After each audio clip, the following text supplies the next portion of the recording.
자, 오늘 강의하는 로마서 강의 44번째 시간입니다. 사람을 지배하는 죄악 두 번째입니다.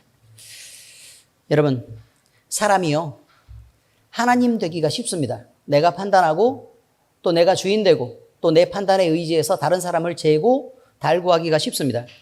근데 사람이 하나님의 자리를 인정하지 못할 때 이런 일은 흔하게 발생하는 일입니다. 하나님의 자리를 탐내고 또 하나님과 같이 되려고 하는 그 욕망을 가질 때, 다시 말해서 하나님 기준으로 우리가 살지 못하고 그저 우리 자신 기준으로 살면서 무게를 달고 저울로 재고 하는 그런 모습들을 보일 때 우리는 영적 세계를 인정하지 않게 되고, 그래서 사탄이 우리를 이끌고 조종하는 대로 마음대로 그렇게 가고 넘어질 수 있습니다. 그러면서도 마치 자기가 옳은 것처럼 행동합니다. 이런 죄의 결과가 무엇입니까? 그것 때문에 죄가 세상에 들어오게 됐습니다. 그리고 그 결과가 뭐죠? 죄가 세상에 들어옴으로 인해서 세상이 죄의 세상이 되었습니다. 하나님과 분리된 죄의 세상에서 사는 인간은 죄인으로 살 수밖에 없었습니다. 능력도 없고요, 의롭지도 않은 인간이 하나님과 같이 되려고 했던 결과는 참담하기 이를 데 없습니다. 판단도 분별도 없이 무조건 고집을 피우면서 하나님을 마음에서 몰아내버린 그 인간이 할 수 있는 것이 무엇이 있겠습니까? 죄와 어두움에 빠져서 결국 타락할 수밖에 없고, 그것은 하나님의 나라를 쪼개고 우리 자신을 하나님의 사람으로 온전하게 서게 하는 것들을 방해하는 것 외에 무엇이 있을 수 있냐, 이런 말입니다. 우리는 이런 인간이 자신이 원하든 아니면 원하지 않든 간에 어쩔 수 없이라도 죄를 지을 수밖에 없다는 것을 성경을 통해 살펴보고 있습니다. 오늘은 사람을 지배하는 죄악 중 그 두 번째 그룹인 시기와 살인과 분쟁과 사기, 악독이 그 안에 있다는 것을 살펴볼 것입니다. 자, 성경 말씀의 내용 중에서, 자, 그러면 시기란 무엇이냐? 시기는 질투랑 같이 쓰이는 말인데, 시기와 질투는 인간의 감정 중에서 가장 쉽게 노출되는 원초적인 죄악 중 하나입니다. 이것은 자기 자신이 원하는 것에 대한 강력한 열심을 나타내는 것입니다. 그리고 질투와 시기로 나타나는 것은 소유욕에 대한 집착과 또 다른 이에 대한 시샘과 미움이 복합적으로 섞여서 나타나는 것입니다. 어느 시각에서 보면 이런 시기와 질투가 온당하게 느껴지는 경우도 분명히 있습니다. 예를 들면요, 사랑하는 부부가 있다고 하자 이 말이에요. 그런데 남편이 다른 여자와 바람을 피운다, 아니면 아내가 다른 남자를 만나서 그 바람을 만약에 피우는 그런 일들이 있으면, 그러면 당연히 시기를 하고 질투를 하고 그것을 바로잡으러 노력하겠죠. 자, 이런 경우에는요, 사랑하는 서로가 단 한 사람만 사랑의 대상 삼기로 서로 약조하고 또 그렇게 하는 것이 바른 것인 것을 우리가 서로 인정했던 때가 있었다는 것을 얘기하고 있습니다. 그 약속이 있었을 때 우리는 서로 사랑의 관계 속에서 서로 배타적인 사랑을 해야만 한다는 것입니다. 만민을 사랑하는 것, 이것은 이성을 사랑하는 것과는 다른 의미의 사랑인 것을 잊으면 안 된다는 것입니다. 그래서요, 사랑하는 사람은 반드시 그 사랑의 대상을 지목하면 그 사랑의 대상에 대해서 책임을 져야 하고, 그 책임을 다해야 그것이 잘못된 것이 아니고 바른 것이라는 것입니다. 하나님의 사랑도요, 하나님이 우리를 사랑하기로 하셨습니다. 버려두셔도 되는 것인데 사랑하기로 하셨습니다. 그러면 그 사랑의 대상이 된 것을 우리는 영광스럽게 생각하고 즐거워합니다. 하나님이 나를 사랑하신다고 생각했을 때 우리가 하나님이 왜 하필이면 나를 지목해서 나를 사랑한다고 하시나? 정말 불편하다. 어느 못생긴 남자가, 능력도 없고 못생긴 남자가 맨날 술만 마시고 방탕하게 사는 그 남자가 나를 사랑한다고 쫓아다니는 것과는 다른 의미라는 거예요. 이해가 되셨죠? 네, 그렇습니다. 그런데 우리가 그 영광스럽게 생각하고 또 하나님을 우리는 마음껏 사랑해도 된다라고 처음에 믿습니다. 그런데요, 어떤 사람들은 하나님을 충분히 이용해도 좋은 하나님으로 보기도 하고, 또 하나님은 매우 가진 재산이 엄청나게 많기 때문에 그 하나님으로부터 빼먹을 게 많다고 생각해서 하나님을 믿는 사람도 있다는 것입니다. 여러분이 그런 사랑을 받으면 좋습니까? 여러분에게 뭔가 빼먹으려고 하고 또 여러분이 마음껏 베풀어주는 그런 쉬운 남자 여자이기 때문에 여러분을 사랑하는 그런 남자와 여자들이 있다면 여러분은 그 사람하고 같이 사랑하는 관계를 유지할 수 있겠냐는 얘기입니다. 하나님도 그것을 바라지는 않습니다. 왜냐하면 하나님도 하나님의 품격이 있기 때문에 그렇습니다. 하나님은 하나님 자신이 보이신 이런 인간에 대한 지극한 사랑, 예수 그리스도를 주시고 또 우리의 온갖 고난을 다 하나님이 맡으시고 또 죄의 모든 결과들을 하나님 스스로 지시면서 인간을 사랑하셨던 그 모든 것에 대한 그 사랑처럼 인간도 하나님을 그렇게 바라봐 주기를 바랐습니다. 적어도 하나님처럼 행동하지는 못할지라도 하나님이 하신 일에 대한 것을 잊지 않고 그것을 기억하기를 바라는 것입니다. 그래서 하나님도 사람들에게 사랑을 요구하셨습니다. 그런데 인간은 하나님 외에 다른 것들을 사랑하기를 원하고 세상을 섬기고 자기를 위하는 우상을 만들어 섬겼습니다. 그런데 이런 우상은요, 반드시 보이는 동물과 식물과 그 다음에 피조물들이 여러 가지 이 상들을 얘기하는 것만 있는 것은 아닙니다, 여러분. 우리가 생각하는 가장 소중한 것이 나였을 때 그것은 내가 우상이 되고 세상의 재물이었을 때는 그 재물이 우상이 되고 그것이 가족이었을 때는 가족이 우상이 되고 내가 소중하게 생각하는 그 사랑하는 것들, 때로는 내 취미가 우상이 될 수도 있다는 것을 여러분 알아야 됩니다. 심지어요, 내 건강이 우상이 되는 사람도 많이 있습니다. 그렇지 않습니까? 여러분, 하나님은 이렇게 하나님이 사랑하셨고 하나님의 사랑의 대상이 된 사람이 우상을 섬기는 것에 대해서 질투하십니다. 이것은요, 사람이 망하지 않게 하기 위해서 하나님이 질투하시는 것입니다. 만약에 하나님이 너 그대로 가라고 해서 세상에 재물을 선택해서 갔다. 그럼 결국이 어떻게 되겠냐 이 말이에요.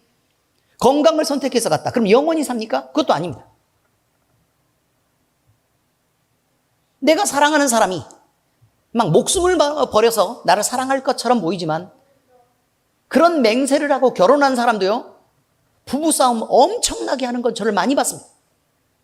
물론 아주 가까이에서 저도 그랬습니다. 많이 아끼고 사랑하지만 그 사랑이요, 그렇게 지켜지는 거 아닙니다, 여러분. 그런데 이 영원하지 않은 것들, 썩어질 것들, 금방 없어질 것들을 위해서 전심을 다하고 또 그것들을 위해서 목을 매달고 또 그것들을 더 많이 갖기 위해서 노력하는 인간의 모습들을 보면서 하나님은 영생이 여기 있는데, 영원한 사랑이 여기 있는데, 그 풍요가 여기 있는데, 평화가 여기 있는데, 그래서 사람을 위해서 질투를 하고 또 시기하지 않을 수가 없었다, 그런 말입니다. 사랑의 질투는요, 내가 가지지 못한 것에 대한 불만이며 가진 자에 대한 부러움을 넘는 미움으로 나타나게 되는 것입니다. 그런데 하나님의 사랑은 이것이 아닙니다. 사람이 가지는 것마다 늘 이렇다는 것입니다. 그러므로 이것이 마음속에 죄가 이끄는 결과라는 것을 우리는 인간이 가지는 욕심들이나 아니면 시기 질투를 통해서 이것을 알 수 있다는 것입니다. 성경은 그렇게 말합니다. 자, 그 다음에 또 두 번째 그룹의 죄악 중에 살인을 말합니다. 살인은요, 말 그대로 하면 사람을 죽이는 것이죠.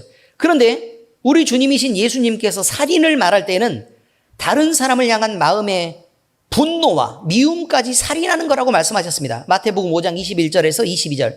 옛 사람에게 말한 바, 살인하지 말라. 누구든지 살인하면 심판을 받게 되리라 하였다는 것을 너희가 들었으나 나는 너희에게 이르노니 형제에게 노하는 자마다 심판을 받게 되고 형제에 대하여 라가라 하는 자에게는 공회에 잡혀가게 되고 미련한 놈이라 하는 자는 지옥불에 들어가게 됩니다. 여러분, 미워하지 않습니까? 여러분의 마음에 미움이 있으면 빨리빨리 지우셔야 합니다. 우리는 하나님의 백성이고 주의 자녀입니다. 마음속에 미움을 품고 하나님께 예배하는 것이 바람직합니까? 그렇지 않습니다. 이것은 살인이라는 것, 이 미움도 안 된다. 또 다른 사람에게 욕하는 것도 안 된다. 살인이라는 이 단어의 적용 범위를 넘어서요, 살인 그 자체로부터 확대해서 죄를 일으킨 근본을 보라고 얘기하는 것입니다. 왜냐하면 하나님께서는 사람의 마음의 중심을 보시고 그 겉에 나타난 것으로만 판단하지 않기 때문에 그렇습니다. 내면적 의도가 깨끗합니까? 그것이 서로를 위하는 하나님의 사랑을 닮았습니까? 그리고 서로가 더 잘되기 위해서 우리가 걱정하고 또 혹시나 내가 화를 낼 때 다른 사람이 잘못될까 봐 화를 냅니까? 우리가 자식한테 화를 낼 때는요, 사랑의 화를 내는 것은요, 내가 애한테 화나서 그런 것은 아닙니다. 내가 내 새끼한테 화를 낼 때는, 자, 잘 들어보세요. 위험한 곳에 가려고 하면 화를 냅니다. 그러면 안 된다고. 거기 위험하다고 엄마가 말했잖아. 라고 얘기합니다. 또 나쁜 친구들하고 어울리면 또 화를 냅니다. 그런 친구들하고 어울리지 말랬지. 네가 좋아하는 그 친구들하고 어울리면 시간이 지나서 네 결국이 어떻게 되겠냐. 어느 방향으로 지금 인생이 가고 있는지 넌 지금 보고 있는 거야. 라고 화를 내는 것입니다. 내 감정을 상하게 했다고 화를 낸다거나 아니면 단순하게 내게 이익이 안 된다고 화를 내고 있는 것이 아니란 말입니다. 여러분이 교인들 사이에서 서로 형제 자매라고 여러분이 고백을 하고 있고 혹시나 어려움이 있으면 같은 짐을 지기로 했던 성령의 교통으로 만들어졌던 이 거룩한 성도의 집단인 이 아름다운 교회 안에서 여러분이 혹시나 화가 났을 때는 무엇 때문에 화를 내고 있는지 보라는 것입니다. 내 말을 들어주지 않아서 화를 내고 있는 것이나 아니면 내게 이익이 안 되기 때문에 왜 쟤네들만 저렇게 이익을 받을까라고 해서 화를 내는 것이라면 여러분 아직 멀었습니다.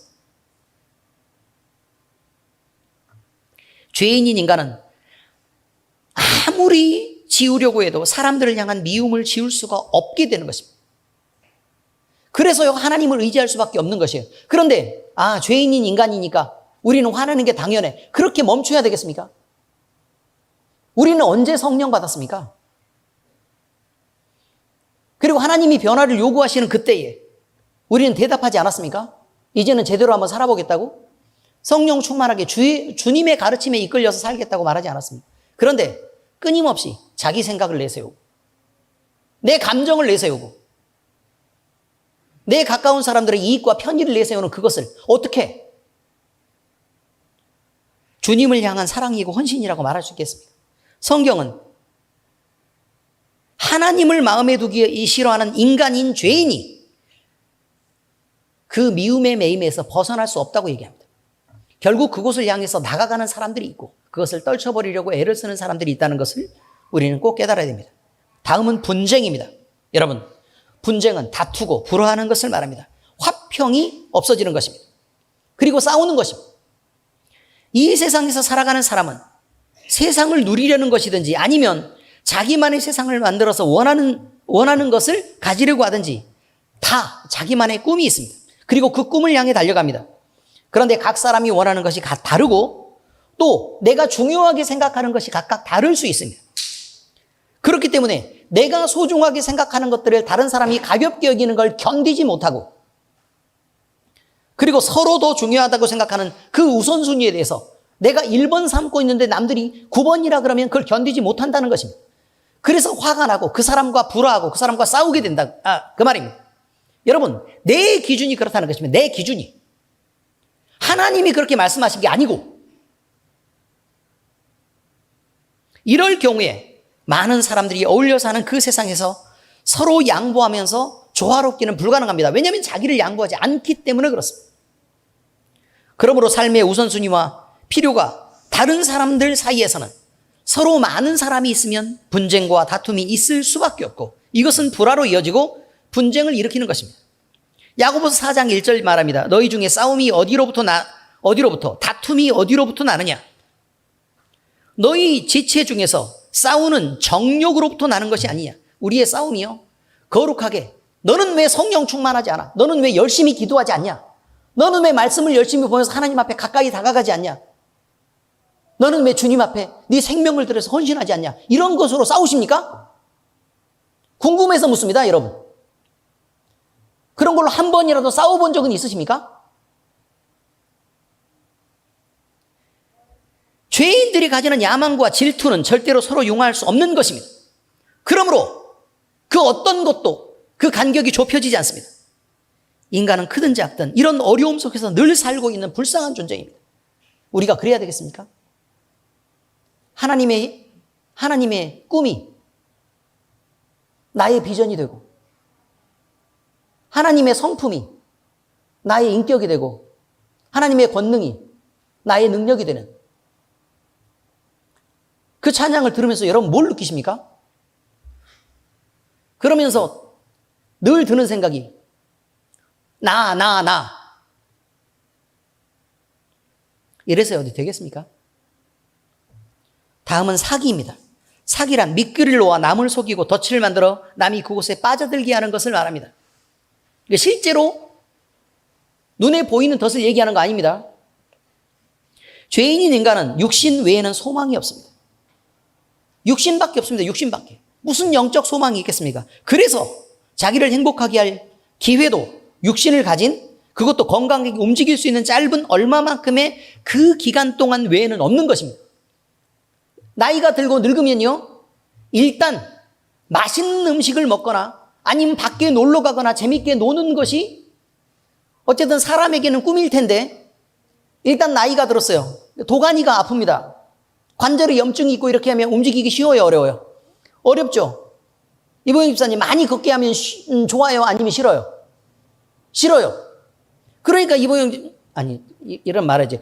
이보영 집사님 말고요, 다른 관광버스를 타고 가서요, 관광버스 안에서 보면 한결같이 젊은이들처럼 춤을 추지 않고 제자리에서 이렇게 춤을 추십니다. 그렇지 않습니까?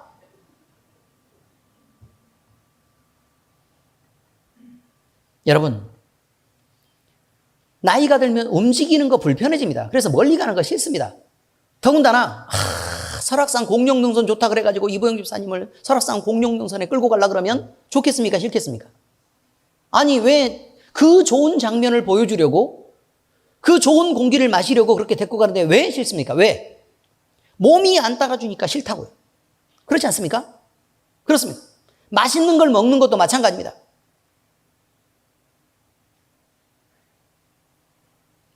터키의 케밥이 맛있다 그래서 각종 케밥을 먹으려고 우리를 터키를 데리고 가서 열심히 데리고 다닙니다.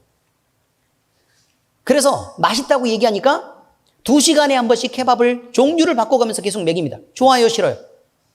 어떻게 그걸 견디겠습니까, 여러분? 나이 들면 못 견딥니다. 그러나 젊을 때는 그것도 재밌습니다.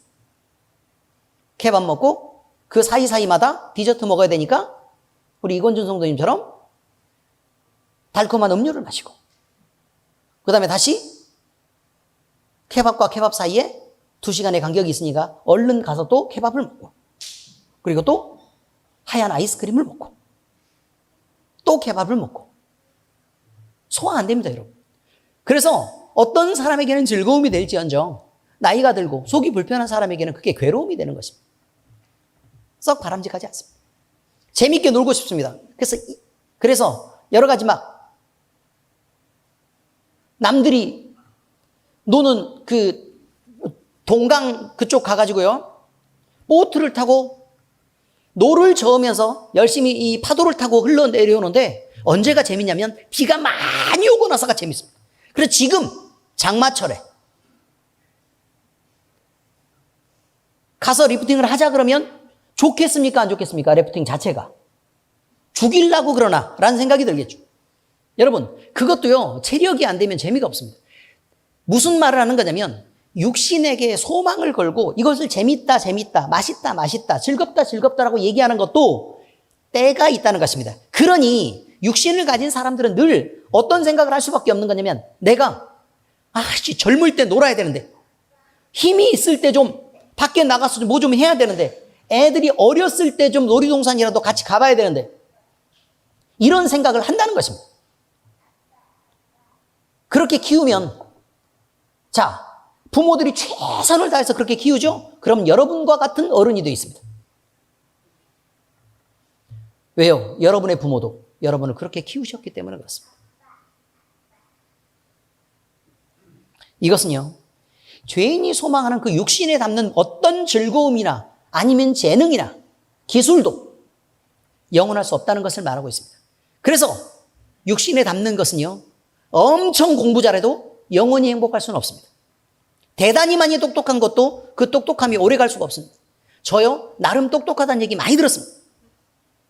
그것도 어렸을 때 얘기입니다.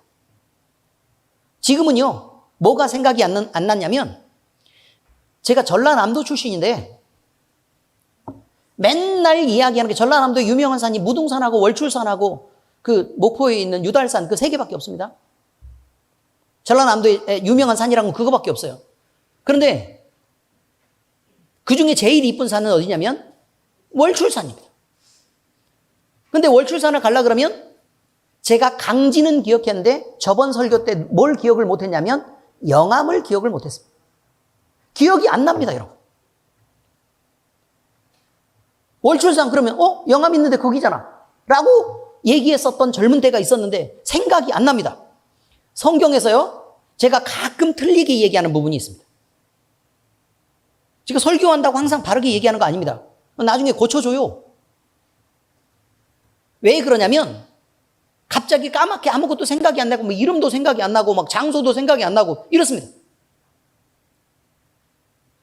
우리 김종철 장로님이 뭐 때문에 1년에 성경을 12번씩이나 읽으면서 그렇게 열심히 하는 줄 아세요? 저번에 물어봤어요. 뭐 때문에 그렇게까지 열심히 읽으세요?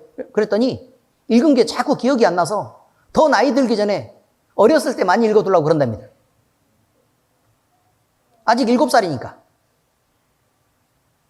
어렸을 때 많이 읽어둬야 한 살이라도 더 지나면 그게 생각나고 그래서 그것이 내 마음속에 들어왔을 때 또 감동이 되고 그렇게 되는 거 아니겠습니까? 젊은 여러분은 성경 열심히 읽으시기 바랍니다. 그래서 마음속에 잘 담아두세요. 그때 담아둔 것이 도움이 됩니다. 여러분, 결국요, 우리가 갖는 것은 그렇습니다. 인생이라는 게 또 즐길 수 있는 시간이라는 게 너무 짧기 때문에 그래서 내 이 시간이 지나면 안 되는데 라고 생각하기 때문에 조바심을 낼 수밖에 없습니다. 그래서 반드시 그렇게 됩니다. 서두르게 됩니다. 그래서 자기 목적을 이루기 위해서요, 수단과 방법을 가리지 않는 것입니다. 죄인들이 양보하는 것은 더 큰 유익을 위해 잠시 참는 것뿐입니다. 예를 들어서요, 여러분이 의롭고 대단하게 선하게 행동하는 것 같지만 친구가 막 악독을 부리면서 소리지르고 이랬을 때 참을 때 있죠. 그렇지 않습니까? 왜 참으세요? 1번, 내가 싸움을 잘 못해서. 물론 1번도 맞습니다. 그런데 그 1번보다는 더 중요한 게 있습니다. 다른 사람들이 보고 있기 때문에 그렇습니다. 다른 사람들이 보고 있으면 나를 저 인간하고 똑같은 인간으로 취급하면 훗날 내 입지가 불안해지고 불편해지니까 그런 것입니다. 내가 깎이기 때문에 그런 것입니다. 이해가 되십니까? 무슨 말인지? 내가 덕스럽고 좋은 일을 행동한다 그러면 내 입지가, 내 이름이 점점 더 높은 곳으로 올라갈 수 있지만 내가 점점 아래로 내려가면 남들도 나를 저 사람처럼 취급할까봐 그래서 참는 거라니까요. 갑자기 고라니가 나와가지고. 그냥 그렇다고요. 이기적인 욕심 없이요, 참는 사람이 드물다고 얘기하는 것입니다. 그것도 내 이익이 되기 때문에 참는 것이지 내가 이익이 안 되는데 참지 않는다 그 말이에요. 예를 들면 동남아시아에 여행을 갔어요. 갑자기 또 나라 이름이 생각이 안 나네. 태국이요? 네, 그렇다고 얘기하십시다. 어느 시골에 갔는데 나 아는 사람이 아무도 없어요. 그런데 장사를 하는 어떤 놈이 나한테 바가지를 씌우면서 막 큰 소리를 치면서 막 나한테 내가 속았는 걸 뻔히 아는데도 소리를 치면서 막 뭐라 그래요. 그럼 내가 참겠습니까? 아니면 뒤집어 버리겠습니까? 그리스도인이 아니라고 생각하면. 모르겠어요, 잘? 예? 싸워요? 왜들 그러세요? 전 참겠습니다. 바로 그런 것입니다. 내게 이익이 되는 것을 계산하는 것. 그런데 인간은요, 동물들은 본능적으로 반응하지만 사람은 사고라는 게 있습니다. 생각이라는 게 있어요. 그래서 조금 더 뒤편까지 계산해서 더 치밀하고, 그다음에 사고가 조금 더 체계적이라는 것만 다른 것입니다. 그냥 악하고 독한 것은 그냥 그대로입니다. 여러분, 이 세상이 전부인 죄인은 만족할 수 없고 어쩔 수 없이 무엇이라도 가져야만 하는 목마름에 늘 시달립니다. 그러므로 그 인간이 다른 사람을 속이거나 아니면 내 자신을 속이면서 내가 결국 얻으려고 하는 것들을 취할 수밖에 없는 것. 이것은 대단히 일반적인 얘기라는 것입니다. 제가요, 오토바이를 하나 사고 싶었습니다. 가격을 알아보니까 1670만 원 정도 하더라고요. 오토바이를 사고 싶었습니다. 그런데 그 오토바이를 사려고 보니까 집안에 강력한 반대에 부딪히게 됐습니다. 이혼을 하고 가든지 이렇게 강력한 반대에 부딪히게 됐습니다. 그런 반대에 부딪히게 된 동일한 분 한 분을 소개합니다. 김용국 집사님이 있습니다. 저 집은 차를 팔고 사든지였습니다.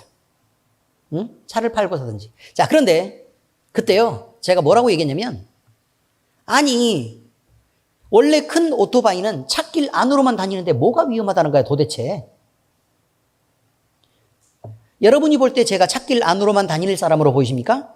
아니면 저기 빠박 김용국 사도 바울 같은 김용국 집사님을 보시면 길 안으로 속도를 잘 지켜서 다닐 것처럼 여러분 보이십니까? 택도 없는 사람입니다. 근데 왜 우리는 그런 말을 했을까요? 원하는 것을 얻기 위해서. 바로 그렇습니다.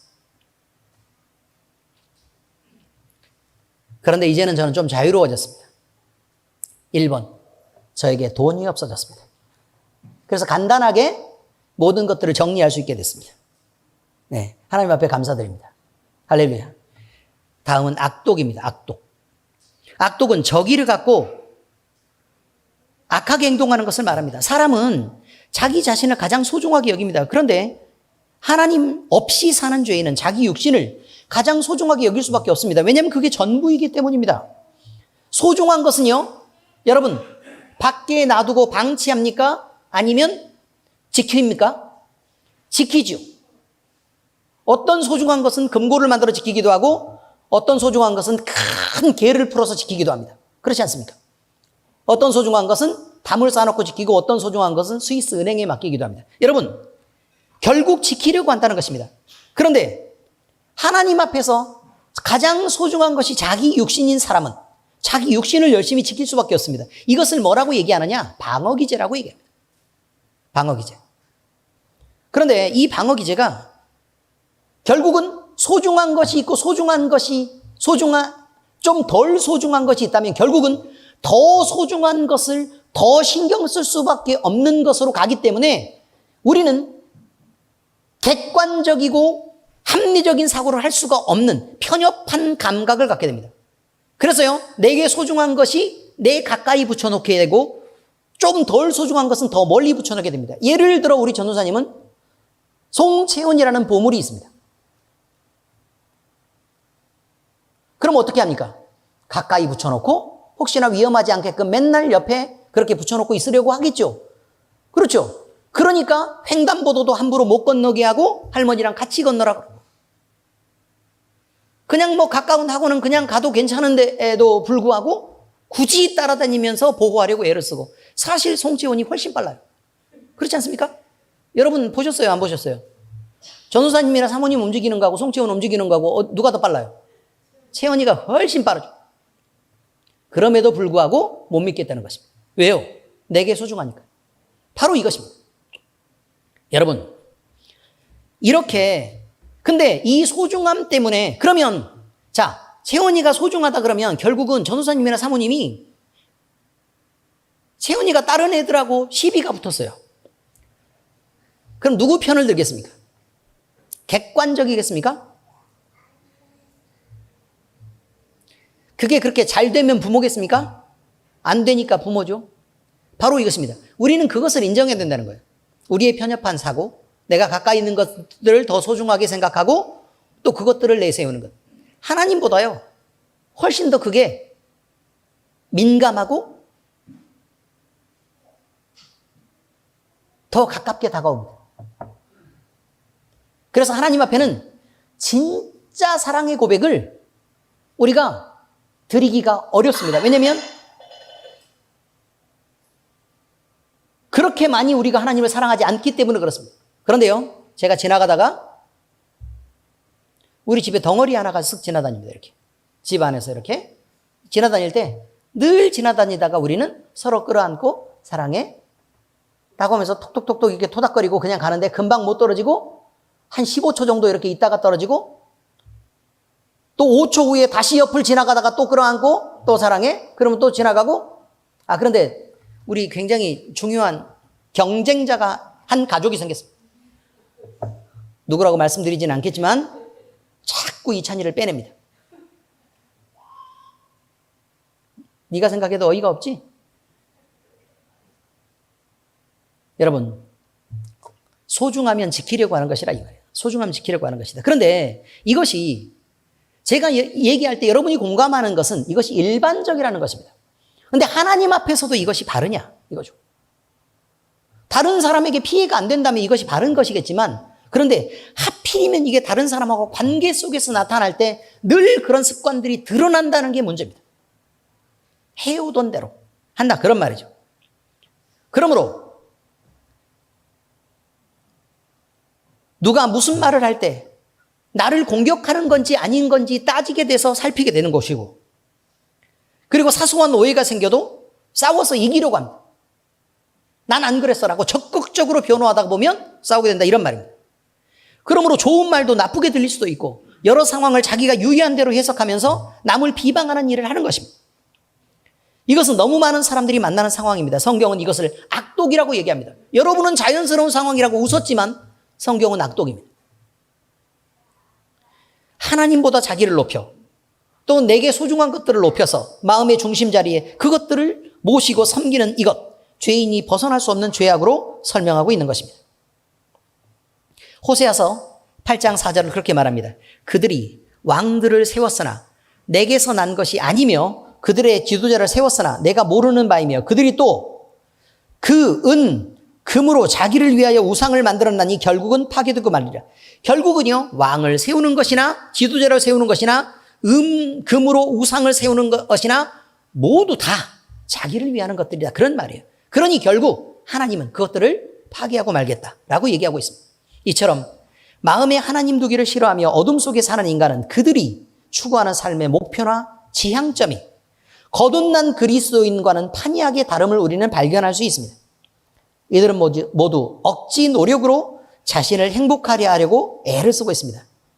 그런데 이들이 가는 길의 결국은 죽음 그리고 심판뿐이어서 마지막은 후회와 회한만 남게 될 것입니다. 결국 이들은 지금 불쌍하게 살아가고 있는 것이 맞습니다. 이 불쌍함들이 결국은 내가 나를 위해서 시기하고 내가 나를 위해서 미워하고 또 내가 나를 위해서 분쟁하고 싸우고 내가 나를 위해서 남을 속이고 사기를 치고 또 악한 독을 품고 행동을 하고 이렇게 하지만 결국은요, 이 모든 것들은 육신을 담는 것이고 그것들은 영원할 수 없다는 것을 얘기하고 있습니다. 야고보서 1장 14절 15절에 말합니다. 오직 각 사람이 시험을 받는 것은 자기 욕심에 이끌려 미혹됨이니 욕심이 잉태한 즉 죄를 낳고 죄가 장성한 즉 사망을 낳느니라. 여러분 마음속에 품은 그 욕심이 무엇인지를 생각해 봐야 됩니다. 특별히 우리는 영적인 하나님을 섬기기로 여기 안에 모였습니다. 우리가 영이신 하나님을 섬기지 않으려면 이곳에 이렇게 모여있을 어떤 이유도 없습니다. 여러분 어떻게 여러분의 과거에서 지금의 상태까지 될 동안 구원을 받으셨습니까? 하나님을 만나서 아닙니까?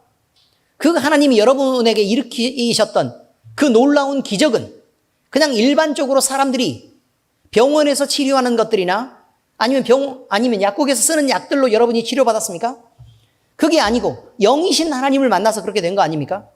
그러면 영이신 하나님이 기적처럼 우리의 삶을 바꾸고 또 그것들을 돌이키셨을 때 우리는 그 영적 세상을 하나님이 우리에게 가르치신 이유를 알아야 된다는 것입니다. 그 이유가 뭐죠? 영이신 하나님 그리고 영적 세상을 인정하라는 것입니다. 믿음이라는 게 뭐예요? 인정하는 것과 아는 것과 시인하는 것. 입으로 시인하는 것. 그거 아닙니까? 그런데 많은 사람들이 교회 안에서 그리고 세상을 살아가면서 사람들과 부딪히면서 만나는 이 모든 상황에서 영이신 하나님 그리고 영적인 모든 상황들에 대한 배후를 인정하지 않는 것처럼 보여서 저는 대단히 안타깝습니다. 겨우 육신밖에 못 볼 거면 뭐 때문에 이렇게 열심히 하시는지 이해가 안 될 정도입니다. 자, 이제 말씀의 적용입니다. 병을 고치려면 정확한 진단에 실력 있는 치료가 따라야 합니다. 여러분, 우리가 아프면 약을 사 먹거나 병원에 가서 치료를 받는 게 당연합니다. 물론 우리는 기도하고 기도를 받습니다.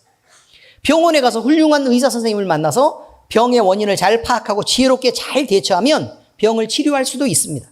자, 그런데 우리는 병들었어도 좋은 의사를 만나고 또 좋은 상황에서 우리가 치료받을 수 있다면 그래서 걱정을 좀 덜 하는 것입니다.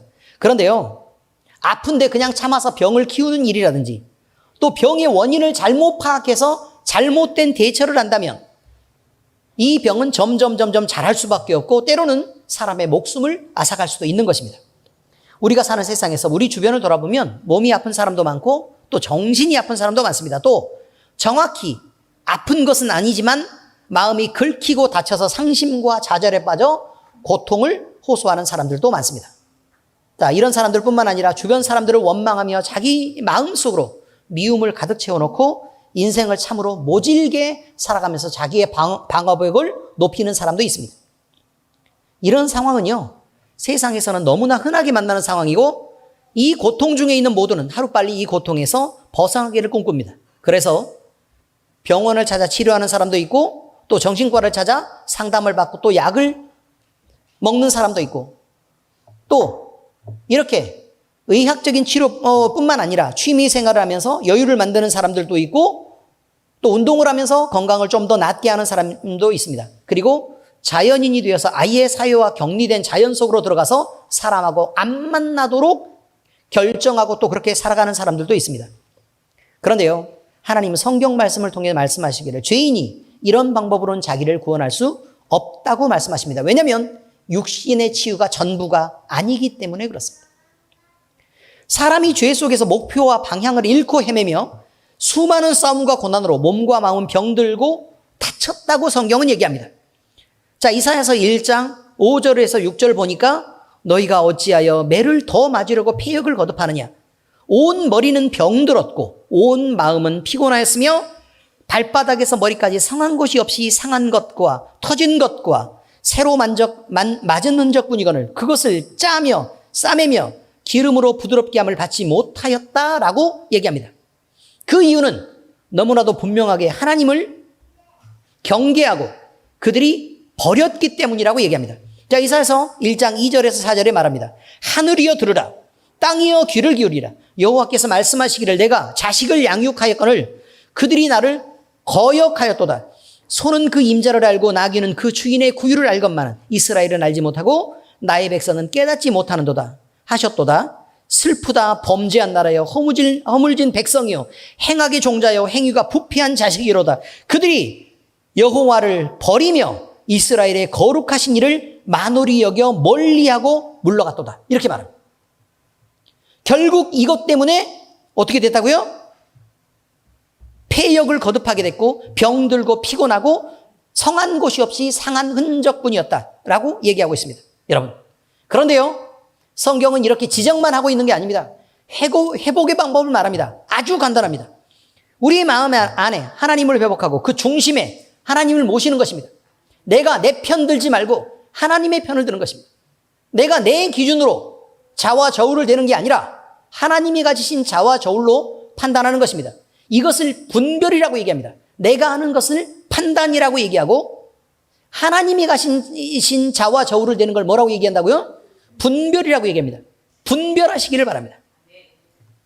이사야서 30장 18절에 말합니다. 그러나 여호와께서 기다리시나니 이는 너희에게 은혜를 베풀려 하시며 일어나시리니 이는 너희를 긍휼히 여기려 하심이라. 대저 여호와는 정의의 하나님이심이라. 그를 기다리는 자마다 복이 있도다. 여러분, 하나님은요 기다리고 있습니다. 왜 기다리느냐? 은혜를 베풀려고 기다려요. 하나님은 일어나십니다. 뭐 하려고요? 긍휼히 여기시려고 일어나십니다. 그러므로 하나님의 그 기다리심과 일어나심을 의지하고 기다리는 자는 늘 하나님의 복을 누릴 수 있게 됩니다. 여러분, 우리가 우리 자신으로 부패했던 죄의 모습의 이 두 번째 그룹을 늘 우리 안에 갖고 있다면 우리가 돌아보고 이것들을 하루빨리 제거해야 됩니다. 그런데 이것은 제거할 수 있는 게 아니라고 말합니다. 성령이 우리 안에 오고 우리 자신을 우리 마음의 중심 자리를 하나님 앞에 내어놓았을 때 하나님께서 하시는 일이어서 우리에게는 그저 되는 일이라고 말합니다. 그러나 아무리 되는 일이라도 우리 안에 결단이 있어야 합니다. 아니, 하나님이 하시겠다고 얘기하는데 굳이 내가 버티고 안 하겠다 그래서 내 고집을 끝까지 피우고 있으면 나는 고쳐질 수 없는 존재가 됩니다. 그러므로 하루빨리 회개하고 돌이키시기를 우리 주 예수 그리스도의 이름으로 축원합니다. 우리 주님의 은혜가 온 교회에 넘치고 우리 무리와 함께 하시기를 축복합니다. 기도하겠습니다. 하나님 아버지, 우리에게 온갖 죄악의 모습이 있다면 그 모든 것들을 이제 우리는 털어버리고 우리 하나님을 마음의 중심에 모시고 또 그 하나님의 말씀을 기준 삼아서 살아가기를 원합니다. 때로 우리가 가까운 것들을 또 나 자신을 지키기 위해 우리가 너무 편협하게 치우치지는 않았는지 우리 자신을 돌아보게 하시고 늘 우리가 하나님의 의뢰 안에서 주님이 일하심과 또 주님의 일어나심 이것을 기대해서 우리가 하나님을 의지해서 살아갈 수 있도록 주께서 은혜 베풀어 주시옵소서. 우리는 이제 결단합니다. 우리 자신 속에 있는 모든 미움과 죄와 악함을 이제 주님 앞에 내어놓고 이제 마음의 중심을 깨끗하게 비워서 우리 주님을 모시기로 결단합니다. 아버지 하나님, 우리 마음의 중심에 오시고 우리 가운데 계시고 또 우리를 통해 주님의 나라를 이루시는 역사를 우리 하나님이 이루시옵소서. 살아계신 우리 주 예수님 이름으로 감사하며 기도합니다. 아멘.